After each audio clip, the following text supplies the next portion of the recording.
tell us about yourself. Okay. So I'm a multimedia artist. My work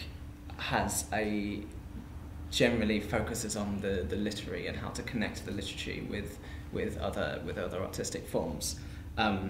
Because my background is in English studies. I did English as an undergrad, and then I came here to do the cultural and criticism MPhil a few years ago. And after having done the graduate study, I embarked upon this project, which I'm going to introduce now. The full project's title is the Dreadlock Hoax, which is a play on the Dreadnought hoax, which, if people don't know about, it was a hoax put on by members of the Bloomsbury Group when they were quite young, where they dressed up as Abyssinian emperors, and they arranged to get invited onto the HMS Dreadnought, and they were received. And yeah, it was all a big hoax, and it's been like widely looked at in criticism since, and like the different contexts of how to read it as like an anti-establishment thing. But obviously things change now, because the question of blacking up, as in the context of the Othello paintings, the way people look at that changes over time. So that's the broad title of the project. But what started this was years before I came here. I had the idea that I wanted to take a famous book. I wanted to see if I could take every single word of that famous book, rearrange them, and write a new book using just those words. So not adding any words, not taking any away, using those exact words, and turn them into something new. So this is the idea that I had. It wasn't until actually sort of coming to the end of my studies at Cambridge that I worked out exactly which book I wanted to use, and that was A Room of One's Own by Virginia Woolf. So it took me 4 years from that point to put that together, and the eventual title was Of One Woman or So by Olivia Ngoffre, and Of One Woman or So is an anagram of A Room of One's Own, and Olivia Ngoffre is an anagram of Virginia Woolf. And yeah, the book is a story about a young mixed race girl who is studying English at Cambridge as an undergrad, and she struggles with the elitism and the chauvinism and the Eurocentrism of the place and of the course, and through reading Room of One's Own and then reading some radical black rights writing from America, she becomes radicalized against the canon, and ultimately decides that she wants to burn all the libraries down. And so yeah, it's like a satire on literature, on radical politics, radical writing, but also on words and on Woolf. This is basically how I approached it to begin with. So I finished writing the book, and then I decided I wanted to develop it into a visual art piece, which is what we have here, where I've actually, in the context of the book, at the end of the book, she's about to destroy the original manuscript of Room of One's Own, and then she realises actually destroying isn't the answer, and what she wants to do is to recycle it. So she decides she's going to rip up all the words, rearrange them, put them back together to write a new story, which is going to be her story. So what this is actually a visual representation of what that would look like. So I took a copy of Room of One's Own, cut up every single word, and rearranged them to put them in the new order of the new book. It took less time to put together than the actual novel itself, because the novel was written digitally, and that took 4 years of arrangement, research, and putting it together. Whereas this, obviously, I had the structure of what I needed to put, and it was about 6 or 7 weeks work, quite monotonous and quite intense.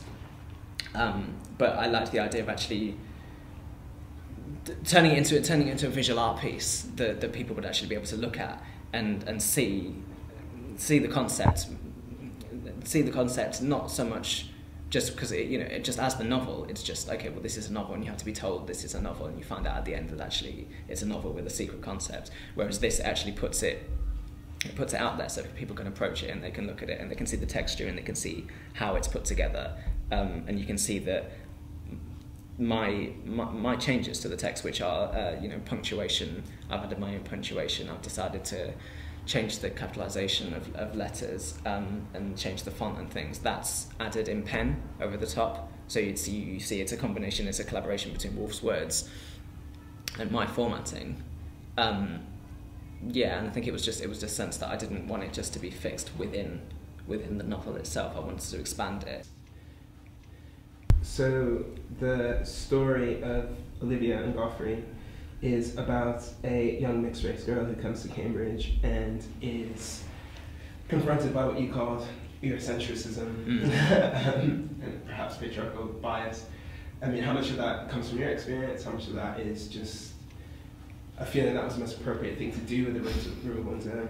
Yeah, I mean, the thing is, I think it's, when you're talking about Cambridge, it's actually, the critique of the institution is so well established that it actually becomes a very accessible trope to bring it into a work like this. And I think the reason it's so specifically relevant with A Room of One's Own is because A Room of One's Own itself is a text that's celebrated as like a famous critique of the institution. But then at the same time, there's the other side of it, which is looked at as in part a celebration or an attempt to extend the elitism, to make, or almost to make the elitism of Oxbridge more equal.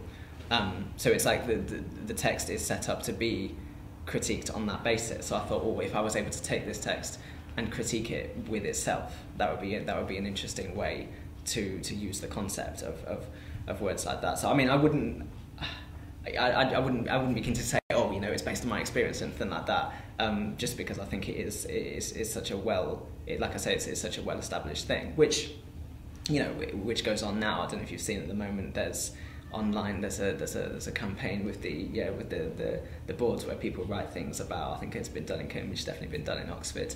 They'll write things about like racism they've experienced at the university, and it's a very, I think accessible is probably the word to use. It's a very accessible critique in that sense, which made it so perfect to use here. But I think really it's a case of it was never really supposed to be about me. I sort of saw myself as a collaborator with Woolf on this, in some sense as more of a silent collaborator, because this is very much about A Room of One's Own, about words and about the way we look at words and the concept. In my head, when I was writing the novel, I liked the idea of not actually publishing it under my name, of publishing it as Olivia and Godfrey of One Woman or So, because it would be more fitting to the idea of the hoax, the idea that this is setting up, this is a novel, when in actual fact I'm saying this isn't a novel, this is something else. So one of the natural questions is about your relationship with Virginia Woolf's work. So I suppose, why Woolf? Yeah, I've been a fan of Woolf actually since I was at school. I read To the Lighthouse, I think I would have been 16 and 17, and I just thought, well, this is amazing. I hadn't read anything like this before. And then that carried through to university. But then of course at university, it's not so much, you're not just reading for pleasure. You start to understand like historical context and literary criticism and things like that, and like a way of engaging with work that isn't just based on the idea of the act of reading. But then I'd always been fascinated actually by Woolf criticism. Like I think I get as much joy of reading Woolf criticism as I do of reading a lot of other just like texts. I think there's something about the sort of the critical establishment around Virginia Woolf which I just found really compelling. So this was a great way to engage with that, I think, and it was obviously a really good way for me to celebrate Virginia Woolf and also celebrate A Room of One's Own, because that's always been like one of my favourite books. But then it's not necessarily a book that someone would necessarily understand my connection with. So I wanted to think if a way I could actually put that connection across and make sense of it, you know, make sense in that way, because I think so I've done a lot of stuff on Shakespeare, and specifically about Othello, specifically about like race in Shakespeare, and I think what's interesting is that now there's a very clear sort of tendency towards looking at Shakespeare in a multicultural context. It's like, that's, you know, if you want Arts Council funding, if you're going to say, oh, I'm going to do something about multicultural Shakespeare, that's like, you know, I've got a friend who's doing the multicultural Shakespeare PhD, and it's like, you know, it's a big project, and it's really like an important thing. I think that isn't necessarily true of a figure like Woolf, and I think that's quite interesting in itself, because there's, you know, you could easily make the argument that Woolf, when she was living compared to when Shakespeare was living, hasn't had much more connection, you know, with Black Britain, effectively with race. There's more of a question there.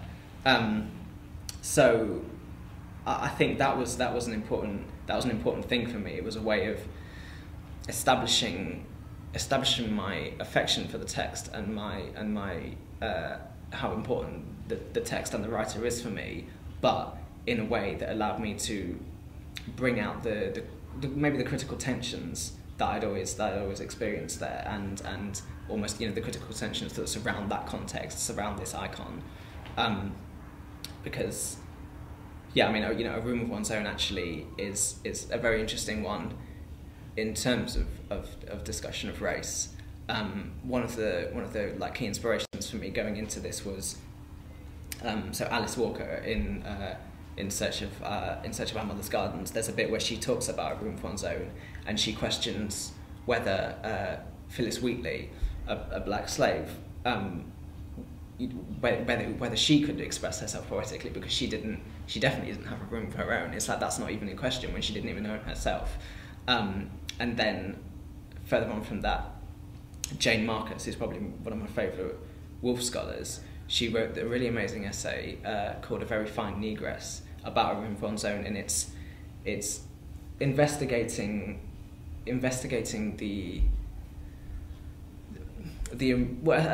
it's investigating the implicit racial bias within A Room of One's Own, and really sort of deconstructing the text in that sense. Specifically, there's a famous line halfway through the book where Woolf is talking about the difference between women and men, and in effect she says that one of the great things about being a woman compared to a man is that you can pass even a very fine negress and not want to make an English woman of her, which obviously looking back now is just, you know, it's like pregnant with so much, like there's so much space there to come into that and look at that.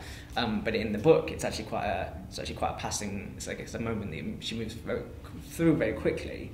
So with this concept, with the ability to take particular words and put them in a new place, and, you know, build something around them so that they stand out, I was able to take negress, which, you know, as I say, is a word that she didn't use in a particularly, she didn't focus on effectively. She didn't, you know, she tried to use it in quite a passing way, and I was to be able to put it as like a pivotal moment in the text, which turns the whole thing on its head. So it's the point, basically, that is the point in which Olivia becomes radicalized. This is, you know, when someone calls her a negress, and that, you know, that just changes everything.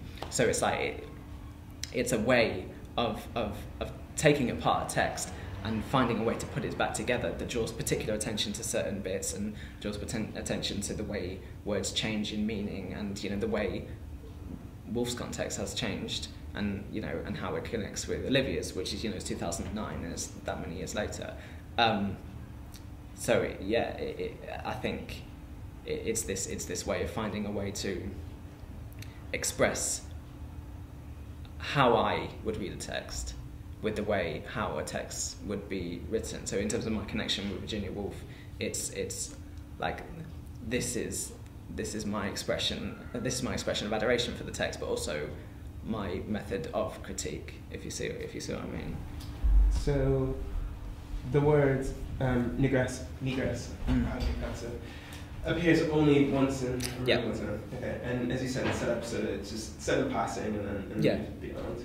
But in One Woman or So, it becomes sort of the hinge upon which the rest of the text. Yeah, very much so. It comes at the end of the fourth section, and the fourth section is almost laid out like a play, because what happens is Olivia gets invited to a secret literary drinking society, and she gets there, and what they do is they play a drinking game, which is sort of like, it's like a poetry game where you have to spar off against people, and they're sort of throwing wordplay at each other, which she eventually comes to think of in a sort of ironic sense as like an elitist version of the rap battle of the dozens.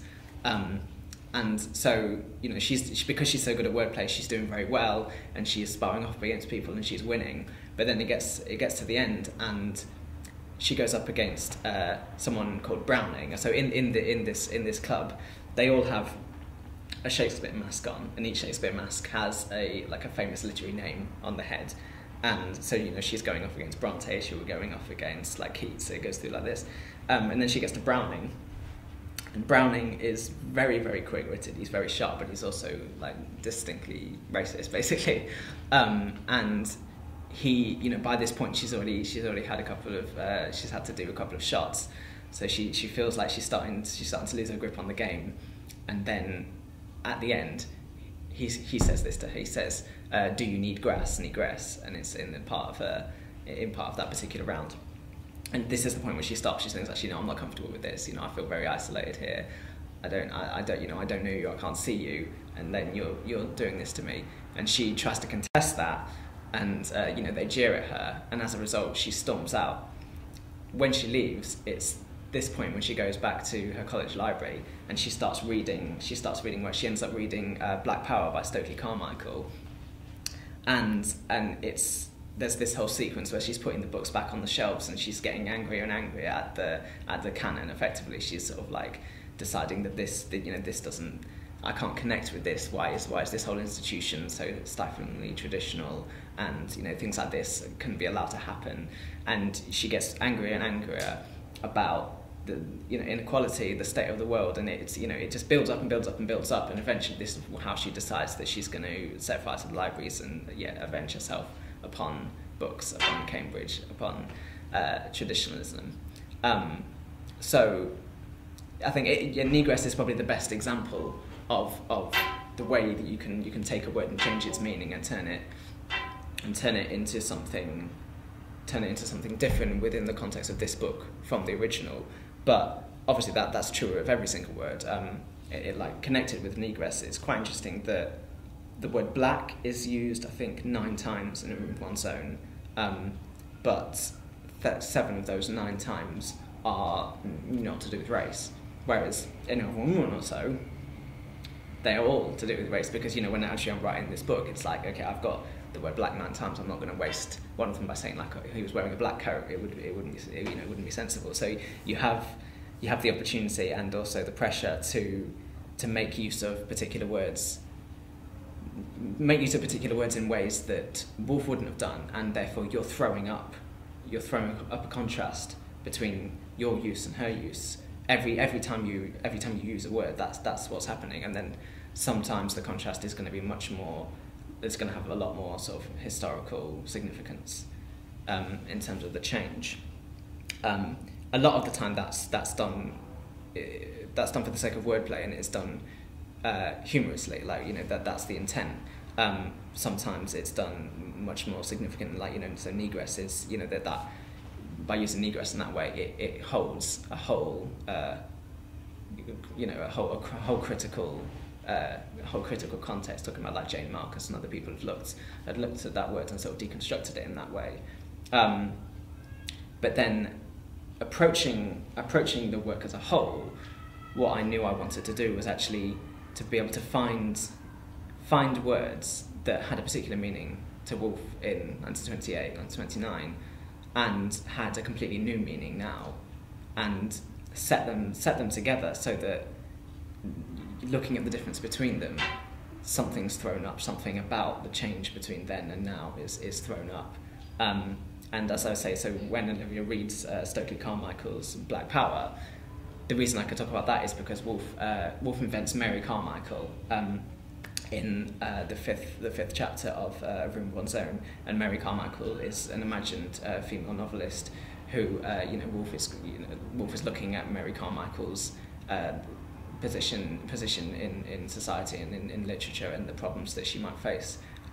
So I had the word Carmichael to use all these times, and it's like I'm approaching it, I'm thinking, okay, well, I've got this word Carmichael, which Carmichaels are there? I'm just going to have a character called Carmichael, or is there a way I can use Carmichael more interestingly? I was like, okay, well, Stokely Carmichael, Black Power, these are two words that I'm going to have access to, I can put together. And then you sort of, you set that there, and it's like, well, that's perfect, because it's almost what could seem more alien to Woolf than Stokely Carmichael, Black Power. And it's this, the temptation and the fun, I think, of doing something like this is actually finding those juxtapositions that are just so, they seem absurd, and they say a lot about Woolf as they say a lot about the original text. They say a lot about how much has changed between these two moments in time and moments in history. So I'd say that's a significant part of how to approach the concept and approach the project.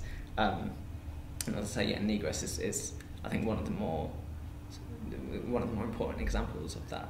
How much of the process was guided by what must have, I suppose, have just been an outline at the beginning? Yeah. And how much was guided by just the fact that these were the words you had and you had to do something with them? So the first thing I actually did was I reread A Room of One's Own. Once I'd decided that this was going to be the work that I wanted to use, and I actually what I should say is the initial inspiration for using Room of One's Own was in 2009, which is when I'd finished studying. Lucy Cavendish College, I found out that they had an exhibition on called Rooms of Our Own, which was it was celebrating the 80th anniversary of Room of One's Own's publication, and they were tying that into like a celebration of women's education in Cambridge, and so the foundation of Goethe and the foundation of Newnham, and linking that to Room of One's Own, and they were going to have the original manuscript of the book on display. So I went to that, and I thought, well, this would be perfect to actually write into the book. If I had a protagonist who came to this, saw the original manuscript, stole it, and then eventually was going to rip it up and turn it into a new book. So once I'd fixed on that, I thought this is where the story's going to go. But that's a very like broad idea of it. I thought, well, I need to go back to the original text now. So I got it again. I reread it, and I took a highlighter and actually went through just highlighting all what I called the unusual words, like the words that stood out. So not words like the and forgetting all that, but words like basket chair, but it would not even just anything, any unusual adjectives, nouns, proper nouns, anything that was actually going to pose some issue for me to actually, I'm going to have to fix these in, I'm going to have to make use of these words. And I turned that into a small list, which in a way, looking at that list was what guided my thoughts about how this was eventually going to be able to be put together. So the first thing that you realise when you're looking at this list of words from Room of One's Own is that there were so many names in there. There were just so many literary names. So you're looking at it, and she is Jane Austen, Jane Austen, Jane Austen, Jane Austen. So immediately think, well, it's going to have to mention Jane Austen in a sense. But I'm thinking, well, okay, how about instead of referring to her as Jane Austen, I just call her Austen. So I could have a lecture on Austen. So I can have a lecturer talking about Austen. Then I've got all the Janes, and I'm thinking, okay, well, yeah, I could have a character called Jane, but equally Woolf talks about Mary Carmichael all the time, Mary Beaton, Mary Seton, so I've got a lot of Marys. It worked out there were about the same number of Marys as Janes, so I thought, okay, well, how about this secondary character is going to be called Mary Jane, which allowed me to have like a Spider-Man reference as well. So there's different things that you're gradually picking up by going through these words, so you're playing around, and that's the thing, it's being guided. It's not the creative writing process as you would usually think of it, because you're not picking the words. These words are being given to you, and therefore a lot of context is being given to you, a lot of focus, and in essence, Woolf is determining what this book is going to be about. You're there to receive these words and come up with a way to make them new, give them new meanings and new contexts. So Carmichael stood out for me, and I started looking into into how I might connect Stokely Carmichael with Virginia Woolf, because it's one thing to say Woolf and Carmichael, like, they're completely different, and it would be funny to put them together, but also I want it to be a cohesive, interesting story. So I needed to find a way to connect Virginia Woolf with Stokely Carmichael, and so much of the process of putting it together actually relied on these sort of amazing instances of coincidence. And one of the best ones of that is, I think, at the beginning, you meet Olivia, and she's walking back to her room, and, you know, she's just thinking about her life in Cambridge and her, like, struggle with the course and things like that. And I wanted her to get back to her room, and she was going to pick down Emma by Jane Austen, which she had to read for her course, and she was sort of like, she was bored of it, she wanted to read something else. So I thought, what I want her to be reading a book which is sort of thrown up in her mind as, like, you know, the sort of like the opposite of Austen's Emma. It's a book that she wants to read, she's excited to read, it's something that isn't going to be studied on her course. So I thought, okay, I need to find a writer who would be relevant in this case, if possible would link everything else together. So I thought, okay, well, I'm just going to go to a list. So I actually went to just a list of black writers. I thought that might be applicable for Olivia to be reading. So I'm going down the list and I'm looking for who would work, because it's not just about finding someone who would work, it's about finding someone who I can actually reference. And then I saw C.L.R. James, and I thought, oh, that'd be interesting. So I went back to my list, because at this point I've got an alphabetical list of the entire text, which just becomes like the Bible that I go to everything. I need to know everything from that. And I search, okay, C, my C's there, L, and this is just the individual letters, L's there, R's there, and James is there 3 times. Like, wow, I can talk about C.L.R. James, okay. So now what book of C.L.R. James's can she be reading? And so I got a list of his books up, and it's the same thing, you're looking forward. And obviously, the issue is that you're guided by what Woolf talks about. So, you know, Woolf isn't necessarily going to be, she's not going to say, there's certain C.L.R. James books that have words in that Woolf would never say, it just wouldn't make any sense. But Letters from London, I was like, okay, I'll look into Letters from London. Oh, Letters from London is a book that he wrote while he was actually living and staying in Bloomsbury. Perfect. And I started looking through that, and then I found a quote, which, I mean, I can read from here, if I say it, which, she opens up Letters from London, and it says, okay, so she lighted on a page at random. Whatever you do, the loneliness of the room is dreadful. When you lock the door, you are in a world of your own. And it's just sort of like the world of your own, the room of your own. So coincidences like that, it got quite absurd, like the way they came up, and it made you think, like, actually, yeah, I'm really not writing this is writing itself. I'm just here to, like, guide the words together. Because then I found out that C.L.R. James was one of the few completely perfect links between Virginia Woolf and Stokely Carmichael, because he actually knew both Virginia Woolf and Stokely Carmichael. And if you look in the C.L.R. James Reader, which is a book that Olivia then goes on to read after that, there's a bit where he's talking about Virginia Woolf, because we know that Virginia Woolf published him at one point, and then later on in his life there's an essay called Black Power, which is all about Stokely Carmichael. So it was finding these coincidences and then actually writing them into the text. So it's almost my discovery of how C.L.R. James can link Woolf and Carmichael becomes something that Olivia finds out later. You know, it's having read C.L.R. James that prompts her to go and read A Room von Zone, and then it's later reading C.L.R. James again that prompts her to read Black Power. So that's the initial process is actually getting to terms with the unusual, the problematic words, and working out a rough structure as how they might fit together. So as I say, the number of names posed issues. So I thought, okay, well, Austen, I'm going to have a lecture about Austen that she goes to, so she's hearing the word Austen over and over again in her head.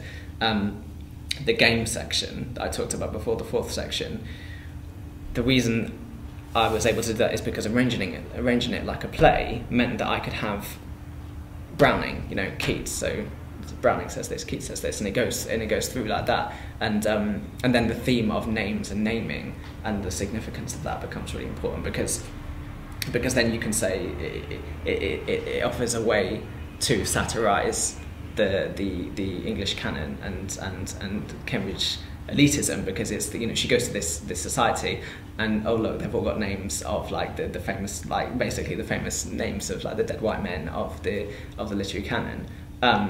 So it's like being able to take these words that Woolf used and put them in this context that says something about them, and it makes us like approach her use of them in a new way.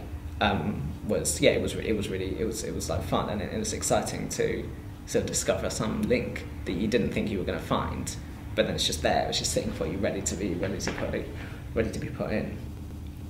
But maybe if you could just explain the whole process. So you read through, you highlighted, and then, I mean, how did you go from your highlighted book to the computer and then back to this? Okay, so effectively, it's all about lists. Really, is the way it's put together. So the first, as I said, I made this relatively small list of unusual words that I was going to have to deal with. I looked at that, and then I came up with a rough plot. So I've got this sketched out for myself. Then, actually, to start putting it together, I had to take the original text, alphabetize it, and then I had that as actually a Firefox document. So it's a text document that I'm reading on Firefox, because the search, the capacity to search a Firefox window is a lot quicker than doing it on like Word or OpenOffice.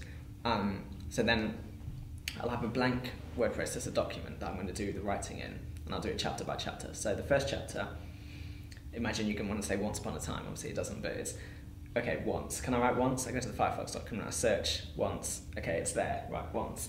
Okay, upon the we know that that's going to be there. That's fine. Time goes like that. So gradually you're building up your sentence. Like you're writing it normally, but you have to be constantly. It's like you're finding out if this word actually exists. Almost exists for you to use. And going back, so I'd write a full chapter like that, and there are 6 chapters as lined up with a room of one's own, so that I could actually have chapter 1, chapter 2. So I'd write a full chapter like that. At the end of that, I turned the chapter that I'd written also into a smaller alphabetized word list, and I would compare the full list with the smaller list to see if I'd overused a particular word. I mean, that might not necessarily mean I've used it more times than it appears in the original text. It might mean that I've used it 5 times when in the original it appears 6 times, and obviously I'm going to need a lot of those times for the rest of the book. So then I would edit what I'd written in this first chapter, and I'd get it to sort of an acceptable level in terms of the mathematics of it. Then I would go to a spreadsheet document, and what I had to do is sort of build like an automated script thing that if I was going to be copying the words across into the spreadsheet document, at the top of it I've got my entire word list in individual cells. And then I would write a word, press spacebar, and it would open up the find. It would go to that, it would find that cell that I needed. It would cut, it would jump to a new part of the document further down, paste it, and then it would open up the find again, so I put the next word in. So gradually, I'm typing out the whole chapter by stealing these cells from above.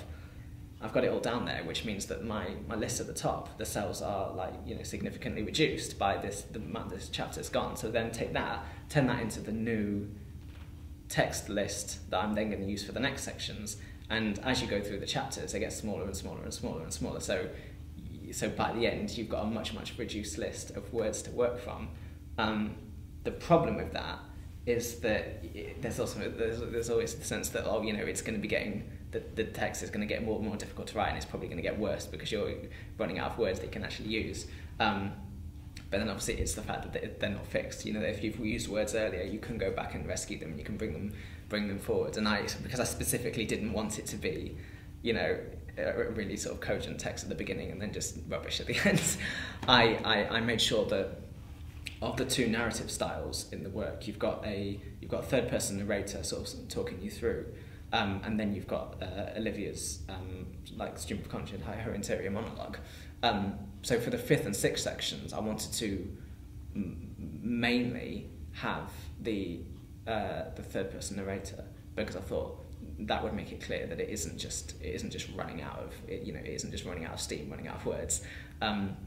So in actual fact, the end, I think, is better put together than hopefully it's consistent the way through. But as in, the end doesn't drop in the way the economy of words wasn't such that the end didn't make any sense. because when I actually came to write the final section, I wrote it with reference to the full word list, almost as if to say that, you know, this is such an important section, I want to have access to all the words. Then after I've done that, I'm going to have to go through and decide, okay, this word appears here at the beginning and it appears here at the end. I weigh up the two uses and say which one's more important, and that's when you start introducing synonyms and stuff, and you're deciding what can I say here instead. So the actual writing process isn't that difficult. It's the balancing process that really becomes the main issue to work with, because that's the thing that takes a lot of time and takes just sort of unbelievable focus. Like, you get really OCD about it because you have to keep in your mind quite a lot of the time. You're sort of juggling between words, knowing, okay, well, I'm taking this here, I need to come back and fill that gap in, and to do that I need to reword that sentence, which means I need to take this from here, and the closer to the end you get, the more difficult it becomes, especially because it's not, because you're both, you're going to end up overusing some words and underusing other words. So I think, so yeah, actually, so if we think that I did a full draft, I did the first draft, and then the second draft, second or third draft, that was what I call Wolf's draft, okay, because it's the sense that I've written the book as I intend to write it, but then I have to look at the words I've still got left over. The words I've got left over, in effect, are the words that Virginia Woolf wants included in the text that I haven't actually yet thought to put into this text. And so what I did for that, what I did was I printed out the draft of the text with page and line numbers, and then at the beginning I had all the remaining words in individual cells, and what I would do is I would go through this list, and I would, knowing the later text as well as I did, I was able to look at a word here, so the word ceases, and I had to think of somewhere I'd be able to fit ceases into the text. So it says 43:32, so I'll go to page 43, line 32. I'd obviously, here, it was part of the game, I decided that at this point, the sentence "she ceases" would make sense to fit in. So this was going through and actually coming up with a place to fit in all these different words. Sometimes it was just lumping them together, saying, oh, this word would be appropriate for a paragraph that was talking about whatever, and I would then have to go and put that paragraph together later. Most of these are individual words, but then towards the end of it, you've actually got words that are used, that I have underused a significant amount of times. So the word, at this point I had the word 100 to use 15 more times. And it's not like 100 you can just go around, it's not, you're going to be able to find 15 example places where to put 100, so it's actually, in terms of the actual narrative, this word 100 needs to be fitted in somewhere, which is where, for 100 it became 100,000 women. It becomes like a mantra that Olivia is thinking of when she's going to do this, like, this radical feminist act of burning the library down. In her mind, she's like, I'm doing this for 100,000 women, that's who she's got in mind. And then perhaps 19 times, which I always come back to as quite an interesting one, because I don't think perhaps as a word we use that much. Definitely we wouldn't use as much as Virginia Woolf in sort of like casual vocabulary, so it's almost, in terms of the old versus new, it's the tension of, like, perhaps it's quite an old-fashioned sort of, like, it's a term of speak that it might feel slightly alien if I was to include it in a book, but obviously I'm trying to include it here that it doesn't stand out, so people don't think, why, perhaps it's a weird thing, what's going on here? I want people just to believe this is a normal book until they have it revealed to them. So perhaps I've tried to fit it into Olivia's sort of way of speaking, way of thinking as naturally as I can, but at the same time, it's a word that comes often to sort of signify her disdain for such a sort of old-fashioned kind of way of thinking and way of speaking. So, because the general concept is the struggle that we have to express ourselves in words of our choosing, in effect, that no one is able to express themselves in words of their choosing because people don't invent all the words that they use. If everyone is like a subject of language, a subject of language and the object of language being pushed upon them, then that's the struggle that Olivia gradually has to come to terms with, the fact that she is being written by other people. She's being written by other works. You know, she's being written by history that precedes her, and so being able to write that into the text, into her story, is the moment when she starts to realise, actually, I'm hearing these words that I'm using. These are not my words. Like, why is this happening to me? And then eventually it all makes sense because Virginia Woolf is effectively writing her life for her. This is how her stories come to be, and it's about trying to find a way to come to terms with that, but also work through it. So it's you know, when she originally thinks she's going to destroy all the books, she's going to set fire to the UL, she's going to attack words.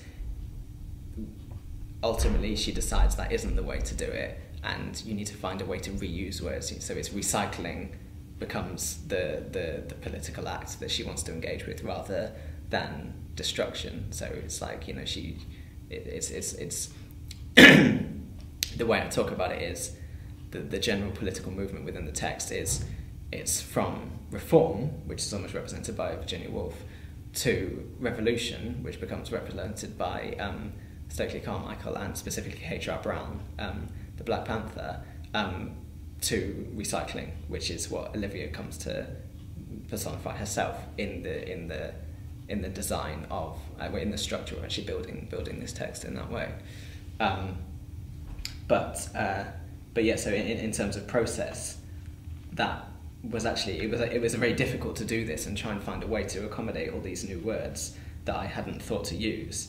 But it was fun because it was a real way to engage, to really reconnect with the original text in a way that it wasn't, you know, because I didn't like the idea that you're sort of taking a room in one's own in vain just by saying, okay, I'm going to use the words that you've given me, but I'm not really going to engage with you. Well, this is almost the ghost of Virginia Woolf saying, well, no, you have to, you know, this is not your text, this is our text, and this is, you know, if this is a collaborative effort, this is how I'm going to make my presence felt, and this is how you have to engage with what I've said.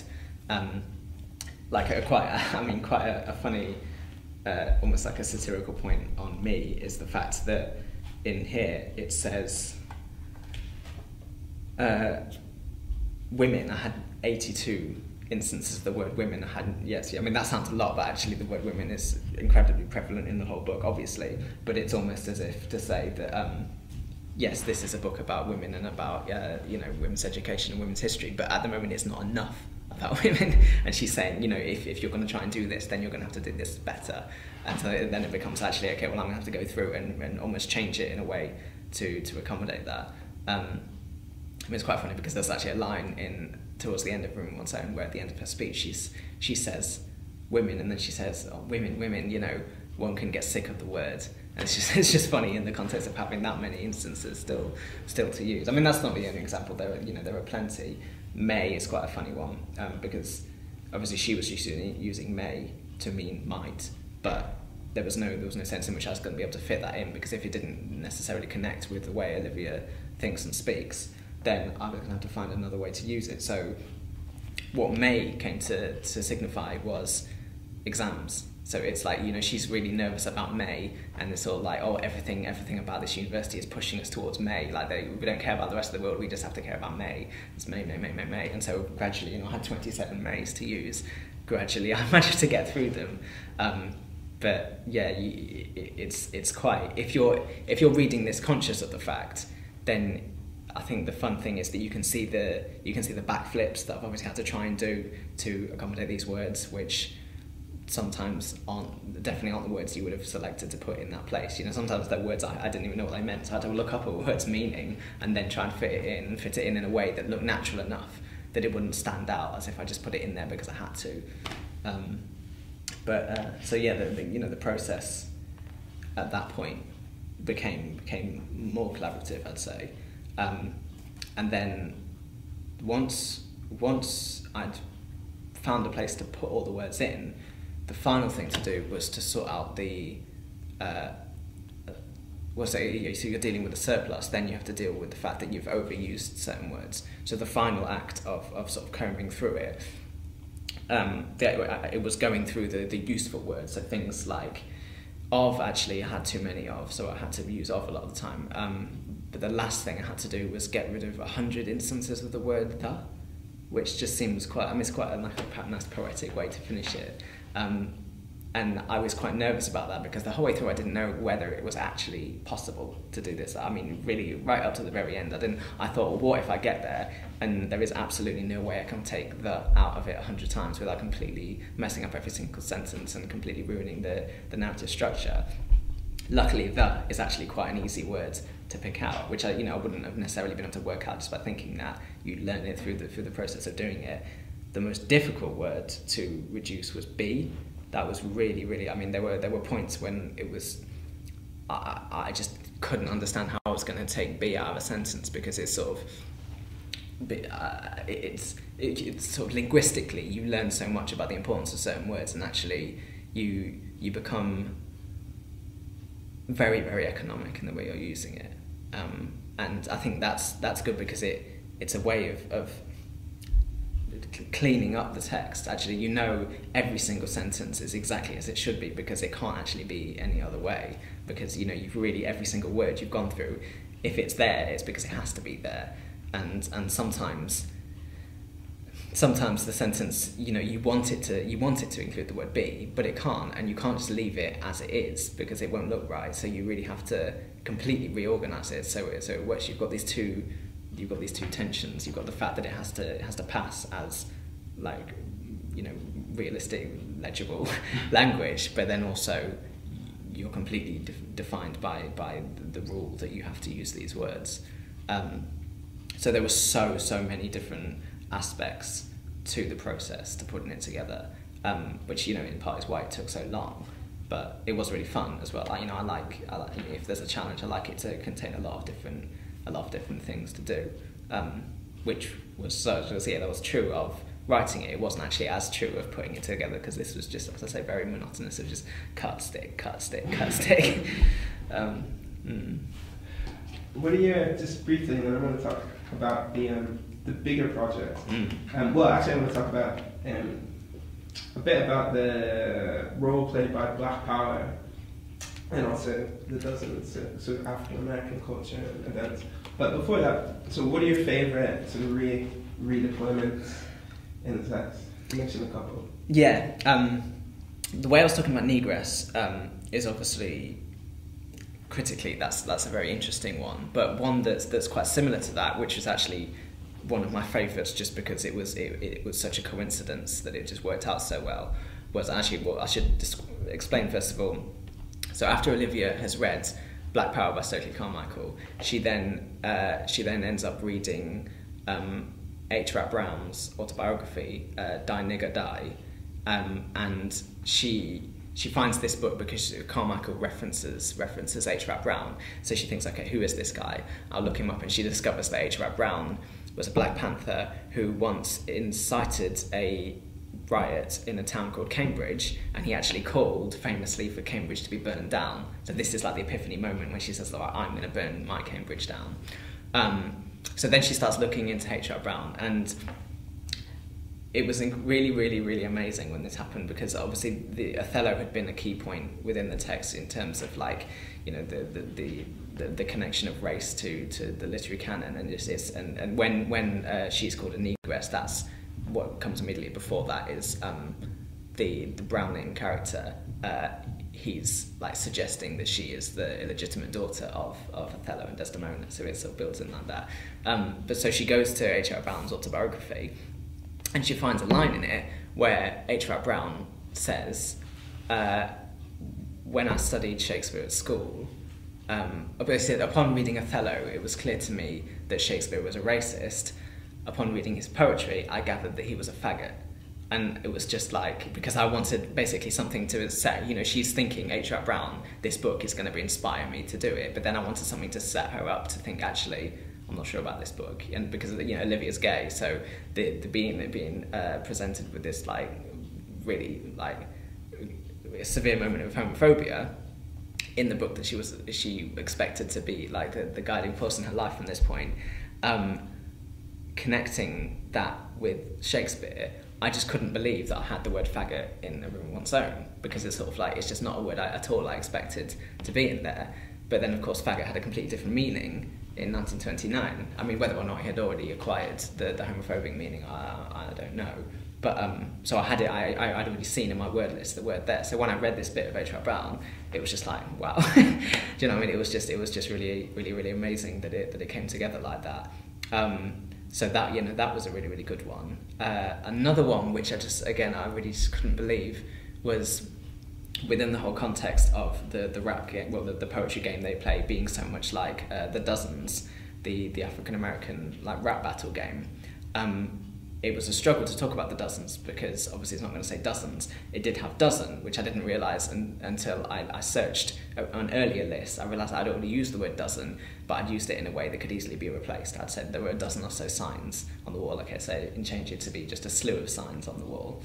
So I thought, okay, now I can reference the dozens. So I said, you know, it's doing the dozen. Then looking back at my list, I saw the word 12s was there. And I just thought, well, what are the chances that the word 12s, I can't even remember the original context of Wolf using it. So I was just amazed by that, and then it allowed me to, there's a bit where she's sort of satirising the game, and she's imagining that if H.R. Brown was invited to the Shakespeare Society that she went to, someone would mistakenly introduce him and say, oh, he's here to explain to us how to play the 12s. You know what I mean? So, yeah, there were so many... there were so many instances where it just seems like it's just helping you. It really just seems like it's set up to assist you like that. Another really good one was I needed the word spine, I think. I needed the word spine, but I'd already used it, and I thought, oh no, I need to replace it. And I went to the list and it just said backbone. I was like, oh, it's just so easy. And that was it. There was one instance of spine, one instance of backbone, and I had used, you know, there was just two places to fill in. So yeah,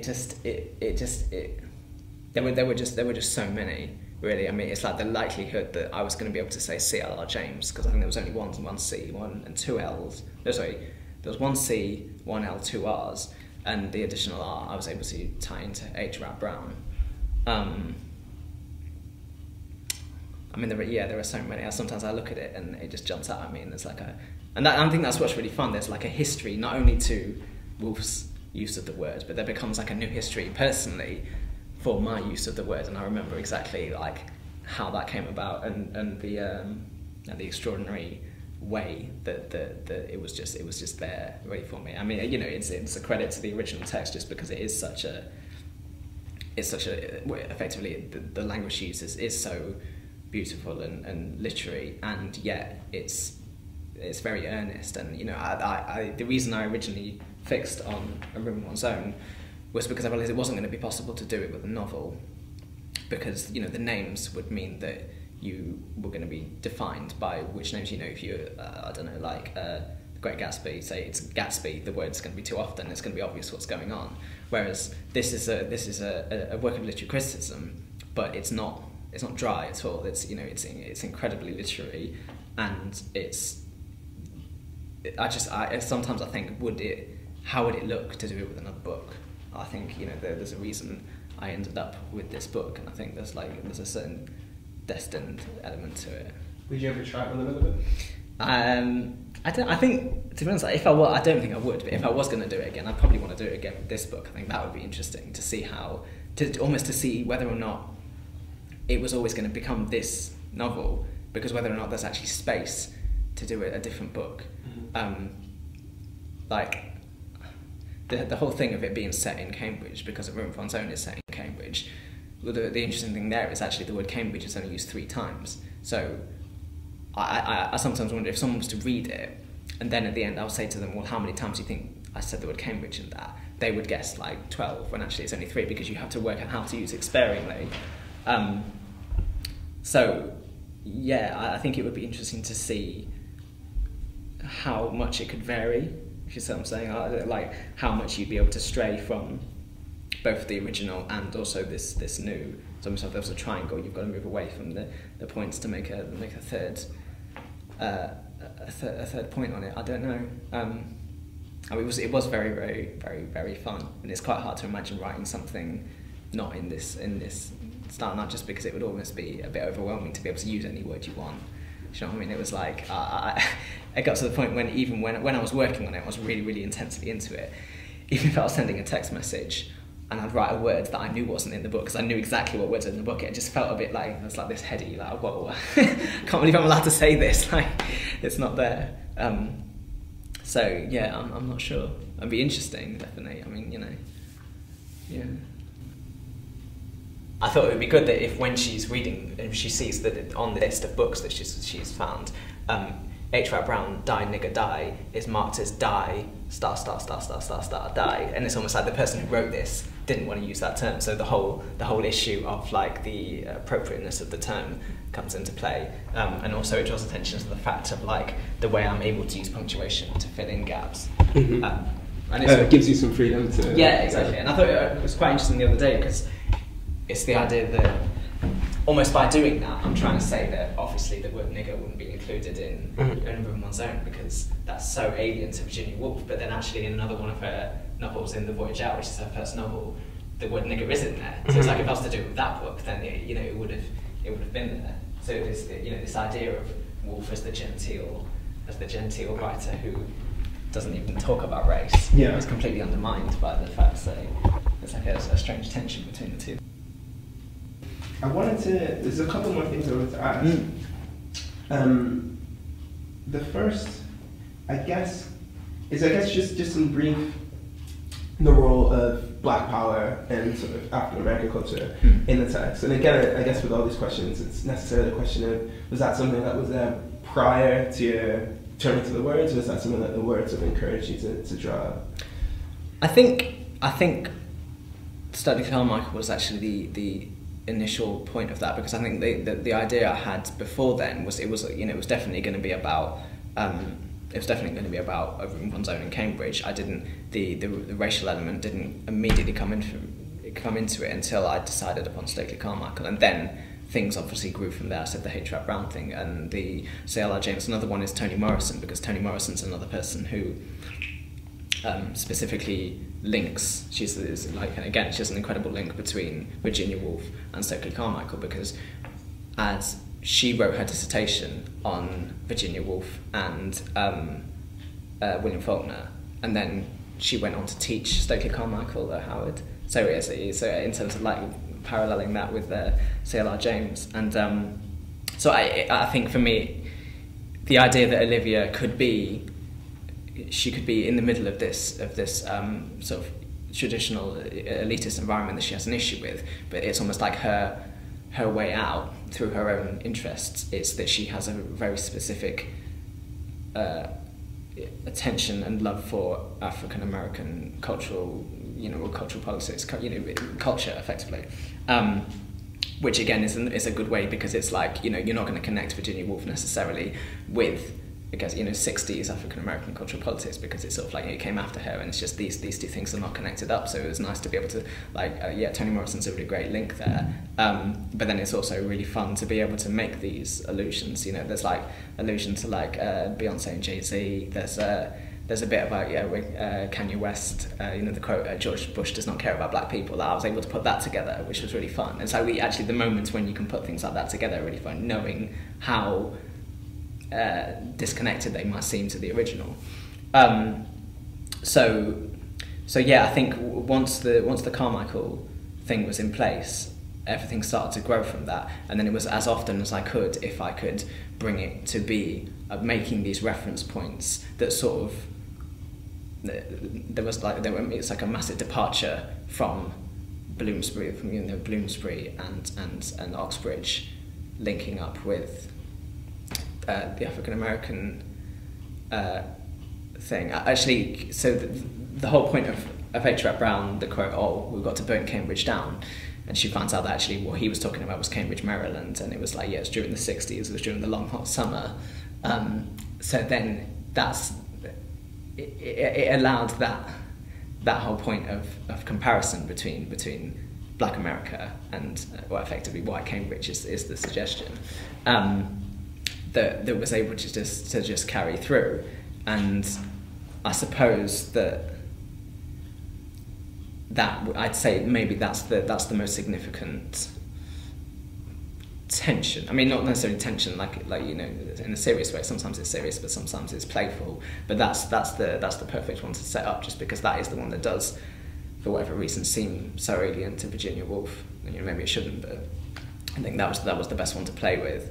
I'm trying to think if there was another particular example where it came into focus. I remember there's a point when she's at the Austen lecture, and I mean, I really like Jane Austen, but Olivia doesn't. That's the point.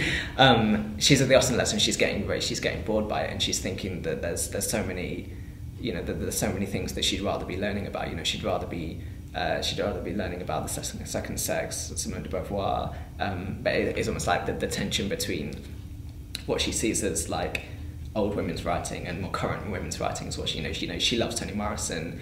She loves Octavia Butler. There's just so many, like Bell Hooks is a hero of hers. There's so many things that she'd like to be learning about, but she can't. But then there's also like the more playful references, like she's thinking, oh, this could be a lecture on like The Wire or Spike Lee's films and stuff like that. It's like being able to talk like that. So it became quite a significant part of her character that this is where she wanted to be. So that it's set up that when she eventually does discover Stokely Carmichael, it's perfect because this is just how I think, and like this is like my yearning actually to get out of this place and really connect with African American people and thought, and then there's a lot of like references to Obama that will be able to tie it in. It's sort of like she starts imagining what Stokely Carmichael's critique of Obama would be and stuff like that. So it's there the whole way through, and it becomes like quite a significant structure, I think. I think there's a question that necessarily comes up from the presentation, which is, it's interesting that when you're writing about a character who is British at Cambridge, that her heroes and reference points within sort of space of black cultural politics, whatever, would all be individuals who are from America. So you didn't mention a single sort of name of Paul Gilroy or Stuart Hall or anyone like that. I mean, did that just happen accidentally? Gilroy's name there, the words. Yeah, is that just, yeah. No. Well, I mean, I think that's an interesting thing, because I think you make the argument that that's just because the visibility of Black American politics, really, and Black American figures, the way it ties into in a British context. I think it's often quite fascinating the way it ties into like identity politics, especially among young people here. Just in terms of like in like the internet age, I think so many considerations about identity politics and whether feminist or queer or black rights and stuff. There is that in terms of the Black Atlantic. There's that obvious connection that comes across. I was never going to really challenge that within the text, but I thought it would be more interesting to present it actually and to look at it in that way, because I think the more well-known a figure I can put out there to set up as set up with Virginia Woolf, the more interesting I suppose it would be to a reader.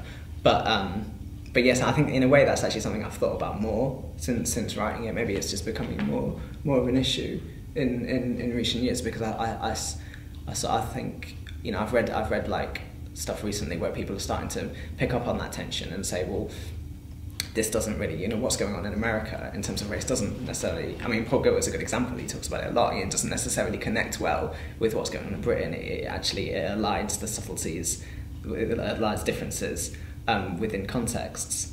But then, in a way, the fact that Olivia is she's living quite a sort of slow, peaceful life in like Tweed, quiet Cambridge, and then it's like, I'm going to burn this place down because that's what H.R. Brown did. That sort of throws it up. And it's like the 60s, Black America in the 60s is like a place that is ready to just spark and catch fire. Where Cambridge in the noughties really wasn't, like, from my experience. So satirically, it was perfect in that sense. Critically, yeah, definitely, it's an interesting one. I don't know. I mean, it's definitely something that you can offer perspectives so variously. But on the other hand, in a nationalist context, you're not going to be completely like focused on and held up as iconic in the same way that, like, I mean, Shakespeare, like, you know, Shakespeare is English literature. That is, you know, he can be put up in that way because it was all in that the focus is all there. I think, I mean, you know, that's an interesting thing about Woolf. Like, so much of so much more radical scholarship on Woolf comes from America, which I've always found interesting. I mean, you know, yeah, you could probably make that argument about anything, but as I say, my focus tends to be Woolf scholarship. So, in terms of race and the analysis of the role race plays in her work, a lot of it has come from, like, what I find the more interesting stuff has come from America, and then, yeah, connecting that again with C.L.R. James and figures like that. It's about where you're looking to find where you're looking to find the way that people are spoken about, and it's all like who they influence is the really interesting thing. It's like who is influenced by who is a question I really want to talk about here, because it's like, in effect, Olivia Olivia all the way through is sort of almost resisting the fact that she has been so influenced by Woolf. It's not until the end that she comes to accept that, and it's in effect she's telling herself, I'm influenced by Carmichael and H.R. Brown here. These are the two. She's like, these two men is the mantra. These two men are the ones that have inspired me to set these fires. And then eventually, when she realizes actually saying fire to things isn't the answer, recycling is the answer. That's the point in which she realizes that her influences, it's a myriad of influences. You know, it's every woman writer she's ever read. It's every black writer she's ever read. It actually all comes together, and that's the whole basis of the title. When the title's actually also a line from the text of one woman or so. You know, she's telling herself that she is an army of one woman or so, and the or so is the moment when she thinks, actually, it's not just me. This is, you know, I have been influenced by everyone, and that connects to towards the end. Actually, it's in the middle of A Room of One's Own. Woolf says, masterpieces are not solitary births. I can't remember the exact quote, but they come from the mass of thinking by everyone over time. And so that's, the basis there is that Olivia is coming to understand what literature is, that we are all told through language, we're all told through other people's words, and that's how we are all written. And so it's, you know, the fact that Virginia Woolf inspired Toni Morrison, and then Toni Morrison inspires Stokely Carmichael, and Stokely Carmichael inspires me and inspires Olivia, and then Woolf obviously does. It's that web that connects everyone together. Scrutinising the national element of that web, I think, is definitely a really interesting thing. There is a reference, but only in the game section, to the Caribbean. But I think with Olivia's name, it was, you know, it's this idea that it's supposed to be sort of like a vaguely Nigerian sounding name and go free, but obviously it's, you know, it's not a real name. It's just, it had to be put together from the anagram.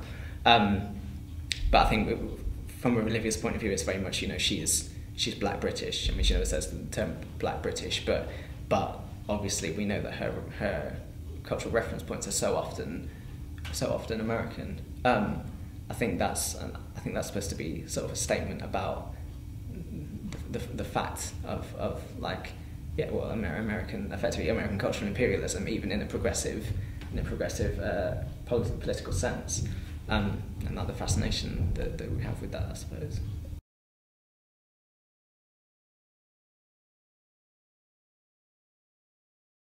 When I started to think about connecting the literary with everything else that I was working on, so the photorealistic style I'd been doing was painting in negative. So I would do a painting in negative colours.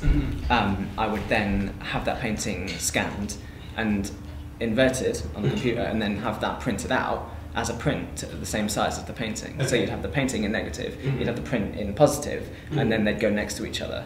So it's sort of like, you know, the photorealistic painting that actually doesn't look as photorealistic as the print, because actually the print is, But then it wasn't, I mean, I'd been working in that form, and you know, yeah, it was good, but it wasn't until I had the idea to connect it to my research on Othello that it really was like, actually, this is the perfect this is the perfect focus for this particular style, which is what the paintings there are. It's the first one is Laurence Olivier in 1965 playing Othello blacked up, and they're in black and white.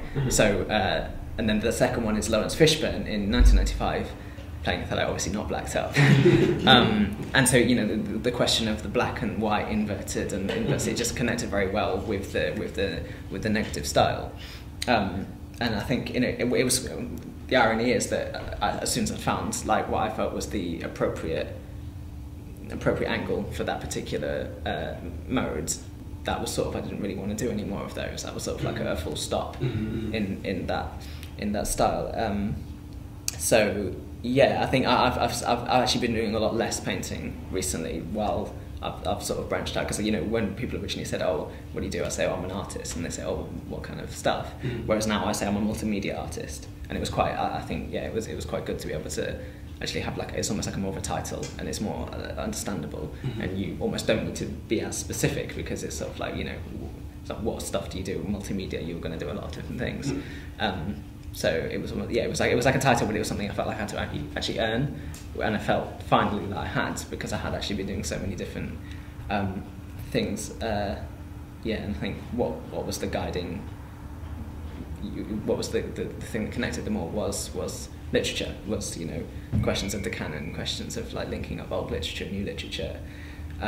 So yeah, that was sort of how it came to influence the painting, I think.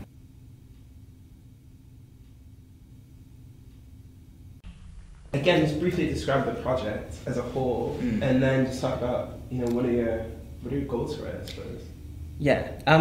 So as I said, so it started with the challenge. Effectively, it started with the idea: can I write a book using the words of another book? Then it developed into the art piece, and obviously because it took so many years, it wasn't just like a little thing I was working on. It was actually starting to inform so much of my other work, like the Othello stuff. As I said, I ended up writing I wrote like an anagram poem about Othello, which is like the racism, Iago's racism in the first scene. I took the line, "Your daughter-in-law are now making the beast with two backs," and I wrote 13 more lines, each is an anagram of that, and like retelling that scene in anagrams, and then the title is Nag Ram, so like anagram. So they were, you know, this was effectively informing everything else.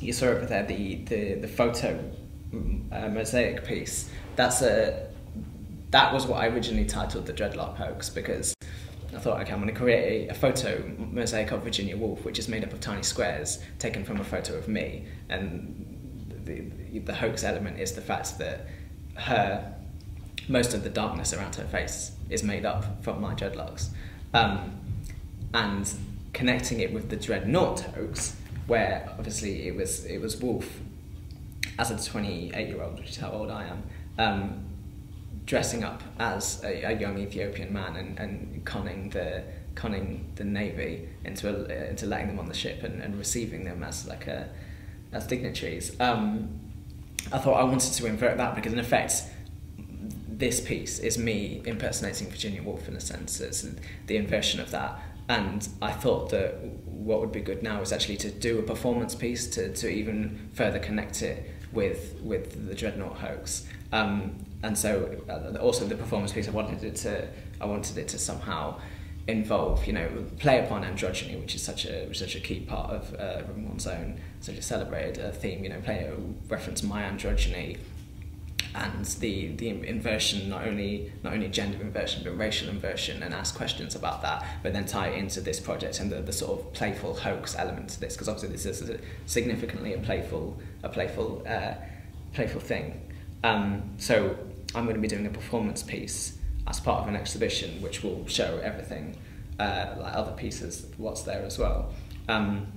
I won't go into details to maintain the secrecy around the hoax, but I'm going to do a performance piece that will play upon this idea of my impersonation of Virginia Woolf, and you know, gender play, racial play, and sort of like the transgressive element there. Because I think really Well, I think it's quite an interesting anecdote. When I finished writing this, I'd been living in Brighton for quite a lot of it, and I'd put off going to visit Monk's house, which is the house that Woolf lived in, actually, where she died, where she committed suicide, which is in East Sussex. So I thought, okay, when I finished this, it was like the middle of the summer, and I thought that would be a nice thing to actually finally go and do. So cycled out there, and it's like a National Trust place, and you can see her like writing space. It's really amazing. It's like quite a humbling experience. We decided we wanted to go and see if you could actually get down to the river, which is where she, famously walked into the river. It's quite grim, but we thought, yeah, okay, we're going to go and see if we can do that. So sort of you hop out of the fence of the grounds, and then you walk down. We went down and realised we actually couldn't get through because it's all blocked off as private land. So I thought, okay, I'll walk back up. Coming back up and jumping back through the fence, which is into the gardens of Monk's house, and there were two gardeners there, and going back through, stopped us and said, oh, yeah, this is, you're not allowed here, this is part of the tour. And I said, oh yeah, no, it's fine, we're on the tour, and showed the ticket. And then one of the gardeners just looked at me and said, oh, that's a surprise. And it was like, I'm not really sure about that, because it was calling into question my presence. I was like saying, well, you don't look like a Virginia Woolf fan. And from my point of view, I'm thinking, well, I've just spent 4 years getting incredibly intimate with the text of Everyone's Own. So I don't think you're really in a position to be calling that into question. But for me, it threw up so much of an issue, the idea of what a Virginia Woolf fan is meant to look like, almost, and the idea that the Woolf as an icon has there's a certain context that's viewed around her, which I suppose I wanted to call into question with this, to elaborate on my interaction with her and how race, gender, class, these things actually come into play in terms of how she's perceived and how she should be perceived. Because as I say, I think an example is people really love the story about when Woolf met Freud. And this idea that Freud gave her a daffodil, and it was like a narcissist, and they want to say, well, she's narcissistic. And people are always interested in the connection between Woolf and Joyce, but not that many people seem to be very interested in the connection to C.L.R. James and Woolf. And as I say, people would say C.L.R. James is quite shockingly unfamous in that sense. But it's Woolf as a radical. There's no sense in which she didn't have these links, and there's no sense in which these aren't really vital ways to look at her. So the critical absence of certain connections within her life are, I think, worthy of attention. I think I suppose the project more generally wanted to, it's like using myself to actually bring that into question and sort of make it visual and make it textual and just somehow show that.